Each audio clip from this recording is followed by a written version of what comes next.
সহায়তাকারী সব নারীকে মুক্তিযোদ্ধা হিসেবে স্বীকৃতি দেওয়ার কার্যক্রম চলমান আছে। জাতীয় মুক্তিযোদ্ধা কাউন্সিলের সুপারিশের আলোকে এরই মধ্যে নারী মুক্তিযোদ্ধা বীরাঙ্গনা হিসেবে ৫০৪ জনকে স্বীকৃতি দেওয়া হয়েছে। তাদের নাম গেজেটে প্রকাশিত হয়েছে। সরকার দলীয় এমপি সৈয়দা জাকিয়া নূরের প্রশ্নের জবাবে আ.ক.ম মোজাম্মেল হক বলেন, বীর মুক্তিযোদ্ধা যাদের নাম MIS এবং সমন্বিত তালিকায় রয়েছে, তাদের অনুকূলে মুক্তিযুদ্ধ বিষয়ক মন্ত্রণালয় থেকে ১,৯৩,৭৮০টি ডিজিটাল সনদ এবং জীবিত বীর মুক্তিযোদ্ধাদের জন্য জাতীয় মুক্তিযোদ্ধা কাউন্সিলের সুপারিশে ৫০৪ জনকে নারী মুক্তিযোদ্ধা বীরাঙ্গনা হিসেবে স্বীকৃতি দেওয়া হয়েছে বলে জাতীয় সংসদে জানিয়েছেন মুক্তিযুদ্ধ বিষয়ক মন্ত্রী আ.ক.ম মোজাম্মেল হক। বৃহস্পতিবার ১৩ জুন জাতীয় সংসদে প্রশ্নোত্তরে স্বতন্ত্র এমপি শামীম শাহনেওয়াজের প্রশ্নের জবাবে মন্ত্রী এসব কথা জানান। স্পিকার শিরিন শারমিন চৌধুরীর সভাপতিত্বে প্রশ্নোত্তর টেবিলে উত্থাপন করা হয়। স্বতন্ত্র এমপি শামীম শাহনেওয়াজের প্রশ্নের জবাবে মুক্তিযুদ্ধ বিষয়ক মন্ত্রী আ.ক.ম মোজাম্মেল হক বলেন, যুদ্ধ চলাকালীন মুক্তিযুদ্ধের ১,৮০৫টি স্মার্ট আইডি কার্ড বিতরণ করা হয়েছে। তাদের মধ্যে প্রবাসে অবস্থানকারী বীর মুক্তিযোদ্ধাও রয়েছেন। তবে MIS ও সমন্বিত তালিকায় যে সব বীর মুক্তিযোদ্ধার নাম রয়েছে কিন্তু অদ্যাবধি ডিজিটাল সনদ ও স্মার্ট আইডি কার্ড পাননি, তাদের অনুকূলে ডিজিটাল সনদ ও স্মার্ট আইডি কার্ড প্রস্তুত ও প্রদানের কার্যক্রম চলমান আছে। জয়পুরহাটের আক্কেলপুরে মুক্তিযুদ্ধে অংশ না নিয়েও জাতীয় মুক্তিযোদ্ধা কাউন্সিল থেকে মুক্তিযোদ্ধা হিসেবে গেজেটভুক্ত হয়েছেন আমির উদ্দিন। সোমবার তার গেজেট বাতিলের দাবিতে প্রতিবাদ সমাবেশ ও সংবাদ সম্মেলন করেছেন রায়কালী ইউনিয়ন মুক্তিযোদ্ধা সংসদের সদস্যরা। এ সময় উপস্থিত ছিলেন জেলা ইউনিট কমান্ডার মুক্তিযোদ্ধা আমজাদ হোসেন, উপজেলা কমান্ডার নবিবুর রহমান, রেলওয়ে মুক্তিযোদ্ধা সংসদের ইউনিট কমান্ডার আব্দুল বারী, যুদ্ধকালীন কমান্ডার আজাদ আসাদুজ্জামান প্রমুখ। সংবাদ সম্মেলন শেষে রায়কালী ইউনিয়ন মুক্তিযোদ্ধা সংসদ কার্যালয়ের সামনে প্রতিবাদ সমাবেশ করা হয়। লিখিত বক্তব্যে রায়কালী ইউনিয়নের মুক্তিযোদ্ধা কমান্ডার শামসুল আজম বলেন, ইউনিয়ন পরিষদের সদস্য আমির উদ্দিন মুক্তিযুদ্ধে অংশ নেননি। তিনি দেশের অভ্যন্তরে বা ভারতের কোথাও প্রশিক্ষণ নেননি। ২০১৭ সালে উপজেলা মুক্তিযোদ্ধা যাচাই-বাছাই কমিটিতে তার বিরুদ্ধে অভিযোগ করা হয়। কমিটিতে তিনি মুক্তিযুদ্ধে অংশগ্রহণের সপক্ষে কোনো প্রমাণ বা কাগজপত্র দেখাতে পারেননি। এরপরও গত ১০ আগস্ট জাতীয় মুক্তিযোদ্ধা কাউন্সিল জামুকা প্রকাশিত বেসামরিক গেজেটে মুক্তিযোদ্ধা হিসেবে তার নাম অন্তর্ভুক্ত হয়েছে। এই গেজেট বাতিলের জন্য জামুকার মহাপরিচালক এবং আক্কেলপুর উপজেলা নির্বাহী কর্মকর্তা বরাবর লিখিত অভিযোগ দিয়েছিলাম। অভিযোগের বিষয়ে আমির উদ্দিন বলেন, ১৯৭১ সালের ১৫ সেপ্টেম্বর ভারতের ত্রিমোহনী ক্যাম্পে প্রশিক্ষণ নিই। আমার রেজিস্ট্রেশন নম্বর ৪১৬। সেখান থেকে ফিরে চিয়ারিগ্রাম, গুডুম্বা ও ঢেকুঞ্চা মাঠে সম্মুখ যুদ্ধে অংশ নিই। এসবের প্রমাণ আমার কাছে আছে। সনদ দেখতে চাইলে তিনি বলেন, আমি এখন ইউনিয়ন পরিষদে আছি, সনদ বাড়িতে আছে, আপনাকে পড়ে দেখাব। উপজেলা মুক্তিযোদ্ধা কমান্ডার নবিবুর রহমান বলেন, সালে আমির উদ্দিন কোথাও যুদ্ধ করেননি। তিনি সরকারি সুবিধা নেওয়ার জন্য অনৈতিকভাবে মুক্তিযোদ্ধা হিসেবে তালিকাভুক্ত হয়েছেন। আমরা এর প্রতিবাদ করেছি। মুক্তিযোদ্ধা পরিবারগুলোকে রাষ্ট্রীয় সুযোগ সুবিধা থেকে বঞ্চিত করার জন্যই আদালতের রায়ের পরও সরকারি চাকরির ক্ষেত্রে কোটা বাতিল করার আন্দোলন করা হচ্ছে। মুক্তিযোদ্ধাদের সন্তান ও প্রজন্ম কেন্দ্রীয় কমান্ড কাউন্সিল নামের একটি সংগঠনের নেতারা এ মন্তব্য করেছেন। ১২ জুন জাতীয় প্রেসক্লাবের মাওলানা মোহাম্মদ আকরাম খাঁ হলে মুক্তিযোদ্ধা কোটা পুনর্বহাল, অপপ্রচার ও বাস্তবতা এ বিষয়ে আয়োজিত এক সংবাদ সম্মেলনে এসব কথা বলা হয়। এ সময় তারা বলেন, আদালতের রায়ের পরও আন্দোলনের নামে মুক্তিযোদ্ধাদের পরিবারগুলোকে নিয়ে সামাজিক যোগাযোগ মাধ্যমে ট্রোল করা হচ্ছে। সংবাদ সম্মেলনে লিখিত বক্তব্য পাঠ করেন মুক্তিযোদ্ধাদের সন্তান ও প্রজন্ম কেন্দ্রীয় কমান্ড কাউন্সিলের সভাপতি ও কোটার পক্ষে রিটকারী ওহিদুল ইসলাম তুষার। তিনি বলেন, এদেশে নানা বৈষম্যের কারণে মুক্তিযুদ্ধ হয়েছিল। তবে এখন সরকারি চাকরি নিয়োগে এমন ব্যবস্থা করা হয়েছে যেখানে যারা মুক্তিযুদ্ধ করেছেন তাদের প্রজন্মের জন্য শুধুমাত্র চতুর্থ শ্রেণীর চাকরি দেওয়ার কোটা ব্যবস্থা রাখা হয়েছে। এই মুক্তিযোদ্ধা সন্তানদের প্রথম শ্রেণীর কর্মচারী হিসেবে দেখতে চায় না একটি গোষ্ঠী। লিখিত বক্তব্যে তিনি বলেন, আদালতে রায়ের পর ২০১৮ সালে ৪ অক্টোবর নবম ১৩তম গ্রেড এবং ২০২০ সালে প্রথম অষ্টম গ্রেডে কোটা বাতিল করে পরিপত্র জারি করে জনপ্রশাসন মন্ত্রণালয়। তখন মিডিয়ায় প্রচার করা হয় শুধু প্রথম ও দ্বিতীয় শ্রেণীর পদে কোটা বাতিল করা হয়েছে। কিন্তু পরিপত্রে দেখা গেল প্রথম, দ্বিতীয় এবং তৃতীয় শ্রেণীর ৩টি গ্রেড ১১, ১২, ১৩তম পর্যন্ত বাতিল করা হয়েছে। তিনি বলেন, যারা কোটার বিপক্ষে ছিলেন সেটা ছিল তাদের আন্দোলন, এখানে আমাদের কোনো আপত্তি নেই। কিন্তু কোটার পক্ষে আদালত আমাদের দাবির বিষয়েও যখন রায় দিয়েছেন, সেই রায়ের বিরুদ্ধে আন্দোলন করে আদালতের রায়ের প্রতি অবমাননা করা হচ্ছে। এ সময় মুক্তিযোদ্ধা জামাল উদ্দিন সরকার ও মুক্তিযোদ্ধা জিয়াউল হক উপস্থিত ছিলেন।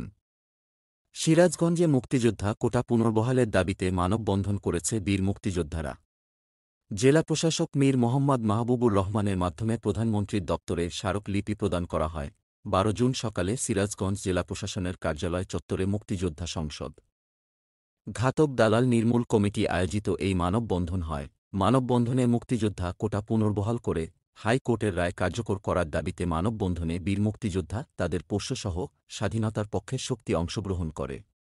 জেলা আওয়ামী লীগের সহসভাপতি বীর মুক্তিযোদ্ধা ফিরোজ ভূঁইয়ার সভাপতিত্বে বক্তব্য দেন প্রধান অতিথি জেলা দলীয় সভাপতি বীর মুক্তিযোদ্ধা KM হোসেন আলী হাসান, সাধারণ সম্পাদক আব্দুস সামাদ তালুকদার, ইসমাইল হোসেন, BMA সভাপতি বীর মুক্তিযোদ্ধা জহুরুল হক রাজা, বীর মুক্তিযোদ্ধা ইশাহাক আলী, বীর মুক্তিযোদ্ধা ফজলুর রহমান ফজলু, বীর মুক্তিযোদ্ধা শাহাদত হোসেন ফিরোজী প্রমুখ।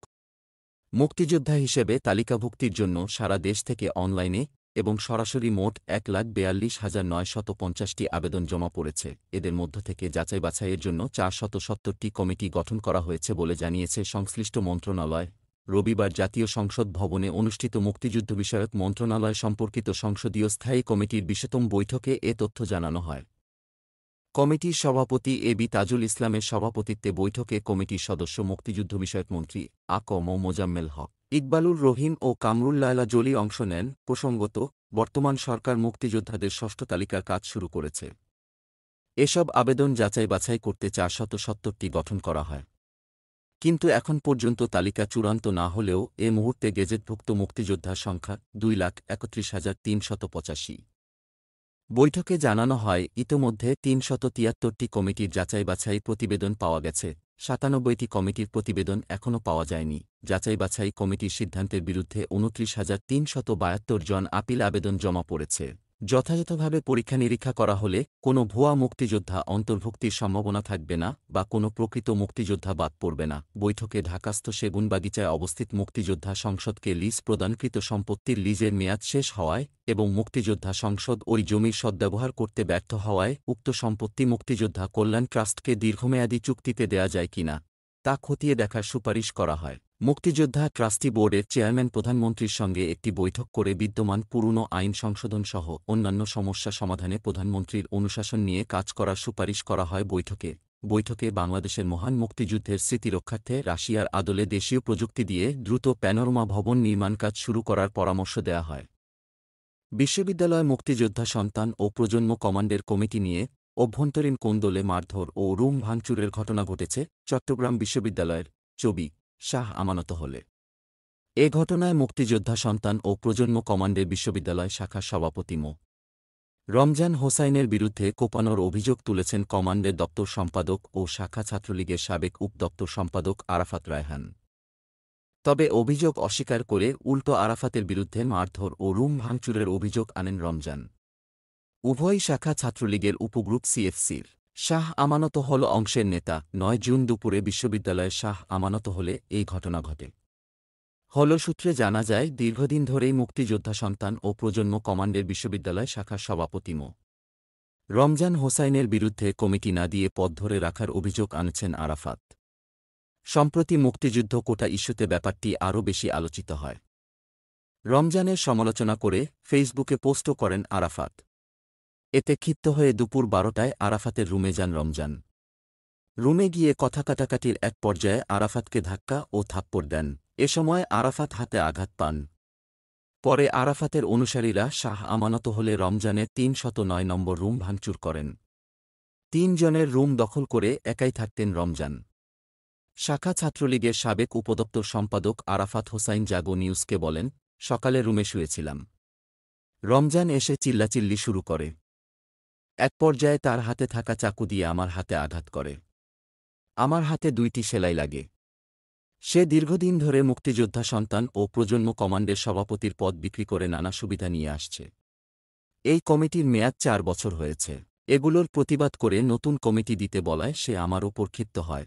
অভিযুক্ত রমজান হোসাইন বলেন, আমি মুক্তিযোদ্ধা সন্তান ও প্রজন্ম কমান্ডের বর্তমান সভাপতি এবং শাখা ছাত্রলীগের সাবেক উপদপ্তর সম্পাদক। মুক্তিযুদ্ধের সপক্ষে আমি সবসময় কাজ করেছি। সাদাফ খান, সিএফসি গ্রুপের নেতা। ভাইয়ের নির্দেশে কিছু বিপথগামী জুনিয়র আমার রুম ভাঙচুর করে এবং আমার বিরুদ্ধে স্ট্যাটাস দিয়ে আমাকে ও মুক্তিযোদ্ধা সন্তান কমান্ডকে বিকৃত করে। তাছাড়া তারা মহান মুক্তিযুদ্ধকে অবমাননা করে। এর প্রতিবাদ করায় আমার রুম ভাঙচুর করে। প্রথম ও দ্বিতীয় শ্রেণীর সরকারি চাকরিতে কোটা বাতিল করে ২০১৮ সালে দেওয়া পরিপত্র সম্প্রতি অবৈধ ঘোষণা করেছেন হাইকোর্ট। কোটা বহালের এই রায়ের বিরুদ্ধে রাষ্ট্রপক্ষ থেকে পদক্ষেপ নিতে অ্যাটর্নি জেনারেলকে স্মারকলিপি দিয়েছেন ঢাকা বিশ্ববিদ্যালয়ের ৬ শিক্ষার্থী। ৯ জুন দুপুরে চাকরিপ্রত্যাশী শিক্ষার্থীদের পক্ষে ওই ৬ শিক্ষার্থী অ্যাটর্নি জেনারেল কার্যালয়ে এই স্মারকলিপি জমা দেন। যদিও কোটা বাতিল করে হাইকোর্টের দেওয়া রায়ের বিরুদ্ধে আপিল বিভাগে আবেদন করেছে রাষ্ট্রপক্ষ। সুপ্রিম কোর্টের আপিল বিভাগের সংশ্লিষ্ট শাখায় এ আবেদন করা হয়েছে বলে সাংবাদিকদের জানান রাষ্ট্রপক্ষের আইনজীবী।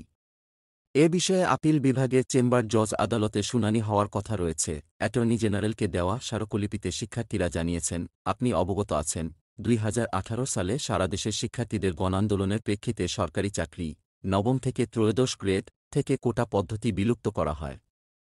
প্রধানমন্ত্রী শেখ হাসিনা নিজে জাতীয় সংসদে কোটা বিলুপ্তির ঘোষণা দেন। ২০১৮ সালের ৪ অক্টোবর জনপ্রশাসন মন্ত্রণালয় থেকে সরকারি চাকরি থেকে কোটা পদ্ধতি বাতিল ও মেধাভিত্তিক নিয়োগের ঘোষণা দিয়ে পরিপত্র জারি করা হয়। এতে বলা হয়, কোটা সংস্কার ছিল শিক্ষার্থী ও চাকরি প্রত্যাশিতদের প্রাণের দাবি।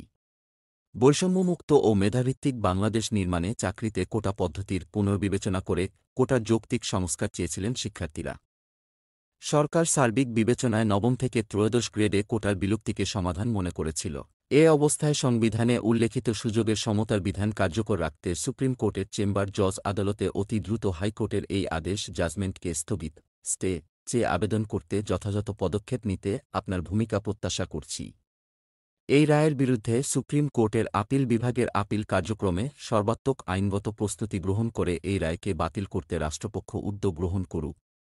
নেত্রকোনার পূর্বদলায় মরহুম বীর মুক্তিযোদ্ধা সানোয়ার হোসেন খানকে নির্ধারিত সময়ের প্রায় ১ ঘণ্টা পরে গার্ড অফ অনার দেওয়া হয়েছে। এতে উপস্থিত মুক্তিযোদ্ধা, মুসল্লি ও পরিবারের লোকজনের মাঝে ক্ষোভ বিরাজ করছে। বুধবার ২২ মে উপজেলার ঘাগড়া ইউনিয়নে চরপাড়া গ্রামের ঈদগাহ মাঠে মরহুমকে জানাজা পূর্ব গার্ড অফ অনার ও রাষ্ট্রীয় মর্যাদা দিতে গিয়ে এমন ঘটনা ঘটেছে। মরহুম মুক্তিযোদ্ধার স্বজনেরা জানান, বীর মুক্তিযোদ্ধা সানোয়ার হোসেন খান মঙ্গলবার দিবাগত মধ্যরাতে মারা যান। পরে স্থানীয় মুক্তিযোদ্ধা ও উপজেলা মুক্তিযোদ্ধা কমান্ড কাউন্সিলের সাবেক ডেপুটি কমান্ডার মোহাম্মদ আব্দুর রব তালুকদারের মাধ্যমে পূর্বদলা থানার officer in charge OC Mohammad Rashedul ইসলামের সাথে পরামর্শক্রমে দুপুর ২:৩০টায় জানাজার সময় নির্ধারণ করা হয়। সে অনুযায়ী প্রশাসনের কর্মকর্তা ও মুর্দা সালাম টিম ২টা ১৫ মিনিটের পূর্বেই উপস্থিত হয়ে রাষ্ট্রীয় মর্যাদা ও গার্ড অফ অনার দেওয়ার কথা ছিল। জানাজার সময় জানিয়ে এলাকায় মাইকিংয়ের মাধ্যমে প্রচারণাও দেওয়া হয়।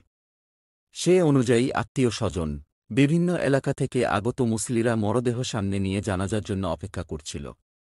নির্ধারিত সময়ের পূর্বে সহকারী কমিশনার ভূমি নাজনীন আক্তার উপস্থিত হলেও ওসি রাশেদুল ইসলাম ও মুর্দা সালাম টিম না আসায় উপস্থিত মুক্তিযোদ্ধা ও মুসল্লিদের মাঝে ক্ষোভ বাড়তে থাকে।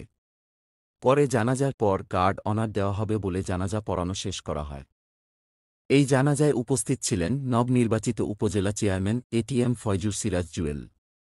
জানাজার পরে মরদেহে প্রশাসনের পক্ষে পুষ্পাঞ্জলির মাধ্যমে শ্রদ্ধা নিবেদন করেন সহকারী কমিশনার ভূমি নাজনীন আক্তার। পরে ৩টা ১০ মিনিটে ওসি সাহেব উপস্থিত হলেও মুর্দা টিম উপস্থিত হয়নি। এতে উপস্থিত মুক্তিযোদ্ধারা ক্ষুব্ধ হয়ে ঘটনাস্থল ত্যাগ করে গার্ড অফ অনার অনুষ্ঠান বয়কট করেন। পরে মুক্তিযোদ্ধাদের অনুপস্থিতিতেই ৩টা ১৭ মিনিটে নেত্রকোনার থেকে আগত মুর্দা টিম গার্ড অনার দিলে মরদেহ দাফন করা হয়। এ বিষয়ে উপজেলা মুক্তিযোদ্ধা কমান্ড কাউন্সিলের সাবেক কমান্ডার বীর মুক্তিযোদ্ধা মোহাম্মদ নিজামুদ্দিন বলেন, মুক্তিযোদ্ধার মরদেহ নিয়ে এমন গাফিলতি করা মুক্তিযোদ্ধাদের অবমাননা করার শামিল। তিনি আরও বলেন, এর আগেও মুক্তিযোদ্ধার চিরবিদায় মুহূর্তে তার মরদেহে গার্ড অনার দিতে গিয়ে পুলিশের গাফিলতি করতে দেখা গেছে। তিনি ঊর্ধ্বতন মহলে এর বিচার চেয়েছেন। মুর্দা সালাম টিমের প্রধান এসআই আবদাল জানান, গাড়ির ত্রুটি ও রাস্তা খারাপ থাকায় নেত্রকোনা থেকে আসতে একটু দেরি হয়েছে। উপজেলা নির্বাহী অফিসার খবিরুল আহসান জানান, আমি নির্বাচন পরবর্তী কাজ নিয়ে ব্যস্ত থাকায় প্রশাসনের পক্ষে সকল কার্য সম্পন্ন করার জন্য সহকারী কমিশনার ভূমি নাজনীন আক্তারকে নির্ধারিত সময়ের পূর্বেই সেখানে উপস্থিত থাকা নিশ্চিত করা হয়েছিল। বীর মুক্তিযোদ্ধার তালিকায় ঢুকে পড়া মিথ্যা তথ্য প্রদানকারী ৮,০০০ ব্যক্তিকে চিহ্নিত করে তাদের নামের গেজেট বাতিল করেছে মুক্তিযুদ্ধ বিষয়ক মন্ত্রণালয়। অভিযোগ, তারা মুক্তিযোদ্ধার তালিকায় নাম অন্তর্ভুক্তির জন্য যেসব তথ্য দিয়েছে তা সম্পূর্ণ মিথ্যা ও ভিত্তিহীন। তালিকা থেকে বাদ পড়া ব্যক্তিরা বছরের পর বছর মাসিক ২০,০০০ টাকা করে সম্মানী ভাতা, ২ ঈদে ১০,০০০ টাকা করে উৎসব বোনাস, ২,০০০ টাকা করে বৈশাখী ভাতা এবং ৫,০০০ টাকা করে বিজয় দিবসের ভাতা নিয়েছেন। শুধু ভাতা বাবদ ১ মাসে নিয়েছেন ১,৬০,০০,০০০ টাকা, বছরে নিয়েছেন ১৯,২০,০০,০০০ টাকা। বিপুল পরিমাণ সরকারি এ অর্থ আদায়ে এবার মুক্তিযোদ্ধার মিথ্যা তথ্য দিয়ে তালিকায় ঢুকে পড়া ওই সব ব্যক্তির বিরুদ্ধে মামলা করবে মন্ত্রণালয়। খবর সংশ্লিষ্ট সূত্রের। তবে সংশ্লিষ্ট একাধিক সূত্র জানায়, তালিকায় অন্তর্ভুক্তির আগে উপজেলা কমিটি এবং জাতীয় মুক্তিযোদ্ধা কাউন্সিলের জামুকা সুপারিশ ছিল। ওই ২ জায়গার সুপারিশের পরেই তাদের নামে মুক্তিযোদ্ধা হিসাবে সরকারি গেজেট প্রকাশ করেছে মন্ত্রণালয়। প্রশ্ন হচ্ছে, তারা কিসের ভিত্তিতে সুপারিশ করেছে? ভিত্তিহীন তথ্য যাচাইয়ের দায়িত্ব উপজেলা মুক্তিযোদ্ধা কমান্ডারসহ সংশ্লিষ্ট কমিটির সদস্যদের। আবার উপজেলা কমিটির পাঠানো তথ্য যাচাইয়ের দায়িত্ব জামুকার। যেসব উপজেলা কমান্ডারের সুপারিশে এরা মুক্তিযোদ্ধার তালিকায় ঢুকেছে, সেই কমান্ডারের বিরুদ্ধে কী ব্যবস্থা নেওয়া হবে? জামুকায় যাচাই বাছাইয়ের সঙ্গে সম্পৃক্তদের বিরুদ্ধে কী ব্যবস্থা নেওয়া হবে তা কিন্তু পরিষ্কার নয়। মুক্তিযুদ্ধ বিষয়ক মন্ত্রণালয়ের সংশ্লিষ্টরা জানান, তালিকায় নাম ঢোকাতে এনআইডি, জাতীয় পরিচয়পত্র সংশোধন করে বয়স জালিয়াতি করা হয়েছে। করেছে বাবা মায়ের নামের পরিবর্তন। যুদ্ধক্ষেত্রে সহযোদ্ধা হিসাবে যাদের সাক্ষ্য নেওয়া হয়েছে, তারা বিশেষ সুবিধার বিনিময়ে সাক্ষ্য দিয়েছেন। জামুকার সংশ্লিষ্ট সূত্র জানায়, দীর্ঘ প্রায় ৫ বছর ধরে যাচাই বাছাই শেষে চূড়ান্ত তালিকা থেকে মিথ্যা তথ্য প্রদানকারীদের নাম বাদ দিতে জামুকায় লিখিত প্রতিবেদন পাঠায় জেলা মুক্তিযোদ্ধা কমান্ড। জেলা থেকে প্রাপ্ত তালিকা যাচাই করে মন্ত্রণালয়ে পাঠায় জামুকা। মন্ত্রণালয় জামুকার তালিকা ধরে গেজেট বাতিল করে। বিষয়টি নিয়ে প্রশাসনের বিভিন্ন পর্যায়ে আলোচনা সমালোচনা চলছে। এ বিষয়ে মুক্তিযুদ্ধ বিষয়ক মন্ত্রী বীর মুক্তিযোদ্ধা আ.ক.ম মোজাম্মেল হক যুগান্তরকে বলেন, যাদের গেজেট বাতিল করা হয়েছে তাদের বিরুদ্ধে মামলা করবে মন্ত্রণালয়। মামলার বিষয়ে ইতোমধ্যে আইনগত মতামতের জন্য বিশেষজ্ঞদের কাছে ফাইল পাঠানো হয়েছে। এ বিষয়ে সাবেক মুক্তিযুদ্ধ বিষয়ক প্রতিমন্ত্রী বীর মুক্তিযোদ্ধা ক্যাপ্টেন এবি তাজুল ইসলাম যুগান্তরকে বলেন, সব সম্ভবের দেশ বাংলাদেশ। তারা জালিয়াতি করে সনদ নিয়েছেন। সনদ দিয়েছেন কারা? কারা সুপারিশ করেছেন? যখন তাদের মুক্তিযোদ্ধা সনদ দেওয়া হয় এবং সম্মানী ভাতা পাওয়ার ব্যবস্থা করা হয়েছে, তখন কি কোনো যাচাই বাছাই করা হয়নি? যারা যাচাই বাছাই করেছেন তাদের কি কোনো দায় নেই? তিনি আরও বলেন, উপজেলা পর্যায়ে কমান্ডাররা বিভিন্ন কারণে পক্ষপাতিত্ব করেন। অনেকে জাল কাগজপত্র তৈরি করেন, অনেকে ওইসব কাগজের বৈধতা দেন। এভাবেই সমস্যা সৃষ্টি হয়। জাতির গর্বিত সন্তানদের নামে অসৎ প্রতারকরা ঢুকে পড়ে এবং ফায়দা হাসিল করে। তারপরও বলব, যাদের নামের গেজেট বাতিল করা হয়েছে তাদের কাছ থেকে রাষ্ট্রীয় অর্থ আদায় কঠিন হবে। তারা প্রতিকারের জন্য উচ্চ আদালতে যাবেন এবং আদালত তাদের পক্ষে রায় দিলে তখন নতুন আরেকটি বিকর্ত সৃষ্টি হবে। বিগত জাতীয় সংসদে মুক্তিযুদ্ধ বিষয়ক মন্ত্রণালয় সম্পর্কিত সংসদীয় কমিটির সদস্য কাজী ফিরোজ রশিদ যুগান্তরকে বলেন, বিষয়টি হাস্যকর। একবার তালিকাভুক্ত হয়, আবার বাতিল করা হয়, আবার তালিকাভুক্ত হয়। এ যেন একটা তামাশা। মহান মুক্তিযুদ্ধে বিশেষ অবদান রাখা বীর মুক্তিযোদ্ধাদের নিয়ে ছেলেখেলা হচ্ছে। এখন যে তথ্যের ভিত্তিতে ৮,০০০ লোককে মুক্তিযোদ্ধার তালিকা থেকে বাদ দেওয়া হল, সেই তথ্যই যে সঠিক তার গ্যারান্টি কি? পরবর্তীতে বিষয়টি নিয়ে যে কোনো প্রশ্ন উঠবে না, নিশ্চয়তাকে দেবেন। আর সম্মানী ভাতার টাকা আদায় করতে পারবে বলে মনে করছেন না কাজী ফিরোজ রশিদ। মন্ত্রণালয়ের আইন অনুবিভাগের অতিরিক্ত সচিব শাহানা সারমিন যুগান্তরকে বলেন, গেজেট বাতিল করা মানে হল বীর মুক্তিযোদ্ধা হিসাবে স্বীকৃতি বাতিল করা। এখন কেউ যদি মিথ্যা তথ্যের ভিত্তিতে সরকারি অর্থ গ্রহণ করে থাকলে তার বিরুদ্ধে আইনগত ব্যবস্থা নেওয়ার সুযোগ আইনে রয়েছে। আইন তার নিজস্ব গতিতে চলবে। মুক্তিযুদ্ধ বিষয়ক মন্ত্রণালয় সূত্র জানায়, গেজেটে বাতিল হওয়া ব্যক্তিদের বিরুদ্ধে শিগগিরই ব্যবস্থা নেওয়া হবে। তারা যে ভাতা গ্রহণ করেছে তা আদায় করা হবে। মৃত ব্যক্তির পরিবারের সদস্যদের কাছ থেকে ভাতার টাকা আদায় করা হবে। যাদের দেওয়ার সামর্থ্য নেই, সেটি পরবর্তীতে সরকার সিদ্ধান্ত নেবে। মিথ্যা তথ্যে সনদ গ্রহীতার ছেলেমেয়ে সরকারি চাকরিতে ঢুকলে তাদের চাকরিচ্যুত করা হবে। তবে বাতিল করা গেজেটের অনেকেই মুক্তিযোদ্ধা সনদ ফিরে পেতে উচ্চ আদালতে মামলা করেছেন। এই মামলা নিষ্পত্তি না হওয়া পর্যন্ত তাদের বিষয়ে কোনো ব্যবস্থা নেওয়া যাবে না বলে জানান কর্মকর্তারা। খেতাবপ্রাপ্ত বীর মুক্তিযোদ্ধারা শ্রেণীভেদে সর্বোচ্চ ৩৫,০০০ টাকা থেকে 20,000 টাকা পর্যন্ত সম্মানী ভাতা পেয়ে থাকেন যুদ্ধাহত বীর মুক্তিযোদ্ধারা। শ্রেণীভেদে সর্বোচ্চ 45,000 টাকা থেকে 27,000 টাকা পর্যন্ত ভাতা পাচ্ছেন। শহীদ পরিবারকে 30,000 এবং সাধারণ বীর মুক্তিযোদ্ধারা মাসিক 20,000 টাকা সম্মানী ভাতা পাচ্ছেন। এছাড়া 2 ঈদে 10,000 টাকা করে উৎসব ভাতা এবং 2,000 টাকা করে বৈশাখী ভাতা পাচ্ছেন। বর্তমানে 1,87,290 জন বীর মুক্তিযোদ্ধাকে ভাতা দিচ্ছে সরকার। সূত্র যুগান্তর। নির্ধারিত সময়ে প্রকল্পের কাজ শেষ হয়েছে, এমন ঘটনা আমাদের দেশে বিরল। প্রকল্প মানেই সময় ব্যয় বৃদ্ধির খেলা। যে কোনো প্রকল্পে সময় বাড়ার সঙ্গে বাড়ে ব্যয়। তবে ব্যতিক্রম একটি প্রকল্প। আলোচিত এ প্রকল্পের কাজের পরিধি বেড়েছে, সময়ও বেড়েছে, অথচ খরচ কমেছে 49 কোটি 20 লাখ টাকা। এমন ঘটনা ঘটেছে শহীদ মুক্তিযোদ্ধা ও অন্যান্য বীর মুক্তিযোদ্ধাদের সমাধিস্থল সংরক্ষণ ও উন্নয়ন প্রকল্পে। এ প্রকল্পের আওতায় সংরক্ষণ করা হবে 20,000 মুক্তিযোদ্ধার সমাধিস্থল। যদিও প্রকল্প বাস্তবায়নে তেমন অগ্রগতি নেই। যথাসময়ে নিয়োগ করা হয়নি প্রকল্প পরিচালক। শহীদ ও মৃত অন্যান্য বীর মুক্তিযোদ্ধাদের তালিকা যথাসময়ে না পাওয়ায় প্রকল্প বাস্তবায়নে বিলম্ব হচ্ছে বলে দাবি সংশ্লিষ্ট মন্ত্রণালয়ের। তবে প্রকল্প বাস্তবায়নে বিলম্ব হলেও বেশ কিছু খাতে বরাদ্দ বাদ দেওয়ায় প্রকল্পের ব্যয় কমেছে। চলমান প্রকল্পের আওতায় খাতভিত্তিক ব্যয় বিভাজনের ক্ষেত্রে বৈদেশিক প্রশিক্ষণ, টিফিন ভাতা, যাতায়াত ভাতা, পেট্রোল, লুব্রিকেন্ট, গ্যাস জ্বালানি, অনুলিপি ব্যয়, সেমিনার, কনফারেন্স সহ কিছু সাধারণ ব্যয় বাদ দিতে বলেছে পরিকল্পনা কমিশন। এসব খাতে ব্যয় বাদ দেওয়ায় খরচ কমেছে এ প্রকল্পের। সম্প্রতি এ বিষয়ে সভা করে প্রকল্প মূল্যায়ন কমিটি পিসি। এতে সভাপতিত্ব করেন পরিকল্পনা কমিশনের আর্থসামাজিক অবকাঠামো বিভাগের সদস্য সচিব রেহানা পারভীন।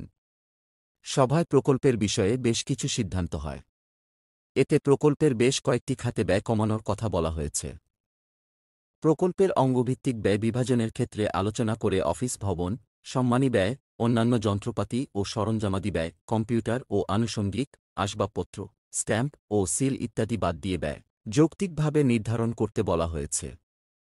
মুক্তিযুদ্ধ বিষয়ক মন্ত্রী মোজাম্মেল হক বলেছেন, যুদ্ধাপরাধীদের বিচারের মাধ্যমে কিছুটা হলেও আমরা দায়মুক্ত হয়েছি, পাপমুক্ত হয়েছি। 4 মে বেলা 11টায় জাতীয় জাদুঘরের শেখ ফজিলাতুন্নেছা মুজিব মিলনায়তনে শহীদ জননী জাহানারা ইমামের 95তম জন্মদিন উপলক্ষে এক অনুষ্ঠানে এ কথা বলেন তিনি।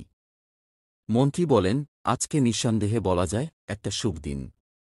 সেই মহীয়সী নারীর স্মৃতি জাদুঘর, যেটি ব্যক্তিগত উদ্যোগে তৈরি করা হয়েছিল। আমরা জাতীয় জাদুঘরের শাখা হিসেবে এর দায়িত্বভার গ্রহণ করে আরেকবার কিছুটা হলেও দায়মুক্ত হলাম। এই যে আন্দোলন সংগ্রাম কিভাবে হয়েছিল, আমরা হয়তো মাঠে লড়াই সংগ্রাম করেছি।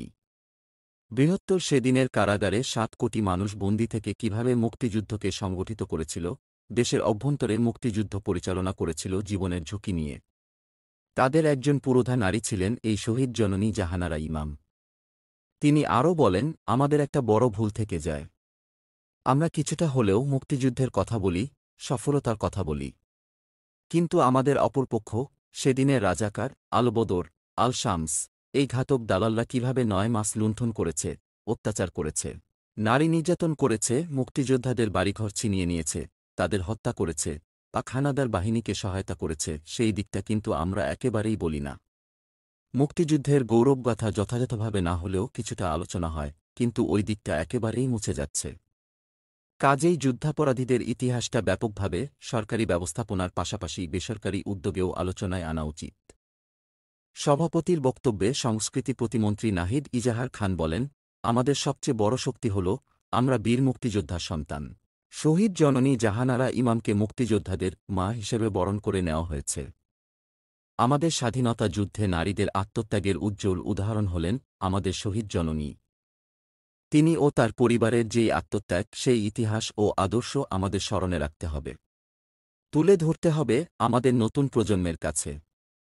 আমি শিক্ষামন্ত্রীর কাছে অনুরোধ জানাব যে সব শিক্ষা প্রতিষ্ঠানে জাহানারা ইমামের লেখা ৭১-এর দিনগুলি বইটি যেন পড়ানো হয়। ১৯৭১ সালের ১৬ ডিসেম্বরের পর বিমান বাহিনীতে বেসামরিক কর্মচারী হিসেবে যেসব মুক্তিযোদ্ধা যোগদান করেছেন, তাদের গেজেট বাতিল করে মুক্তিযোদ্ধা মন্ত্রণালয়ের দেওয়া সিদ্ধান্তকে বেআইনি ও অবৈধ ঘোষণা করেছেন হাইকোর্ট। পাশাপাশি জাতীয় মুক্তিযোদ্ধা কাউন্সিল, জামুকা, আইন ২০০২ অনুযায়ী কোনো গেজেট বাতিলে জামুকার সুপারিশ করার এখতিয়ার নেই বলে উল্লেখ করেছেন।